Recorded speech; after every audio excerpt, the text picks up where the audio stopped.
नमस्ते गाइस, आज की वीडियो में हम आपको बताने वाले हैं कि आप टेलीग्राम पर फ़ोल्डर्स कैसे क्रिएट कर सकते हैं। जैसे मैंने फ़ोल्डर्स क्रिएट कर रहे हैं, आप देख पा रहे हैं हमने फ़ोल्डर्स क्रिएट कर पर किए हुए हैं अपने टेलीग्राम पर। तो आप कैसे क्रिएट कर सकते हैं, सबसे पहले आपको मेन्यू पर आना है, इन 3 लाइन्स पे क्लिक करके उसके बाद सेटिंग्स में जाना है। उसके बाद आपको फ़ोल्डर्स का ऑप्शन दिख रहा होगा, आपको फ़ोल्डर्स पे क्लिक करना है। फ़ोल्डर्स पे क्लिक करने के बाद आपको रिकमेंडेड 2 पहले से फ़ोल्डर आएंगे, एक अनरीड का और एक पर्सनल का। अनरीड में वो फ़ोल्डर्स हैं कि अगर कोई भी आपको कोई ऐसा मैसेज आएगा जो आपने नहीं रीड किया है तो वो अनरीड फ़ोल्डर में अपने आप पहुंच जाएगा। और पर्सनल पे अगर आपको कोई भी बंदा या कोई भी इंसान आपको टेलीग्राम पर पर्सनल मैसेज करता है तो वो आपके पर्सनल फ़ोल्डर में अपने आप चैट पहुंच जाएगी। और अगर आप इन दोनों को चूज़ नहीं करना चाहते, एक अपना बाय डिफ़ॉल्ट बनाना चाहते हैं, तो क्रिएट न्यू फ़ोल्डर पे क्लिक करेंगे और फ़ोल्डर को कोई भी नाम देंगे, टेस्ट फ़ोल्डर,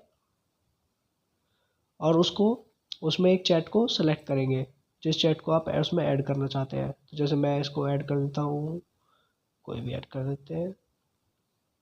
ठीक है, मैंने ऐड किया। वर्ड लिमिट होती है इसमें, मेरे को वो क्रॉस नहीं करनी है, और ये सेव कर देंगे।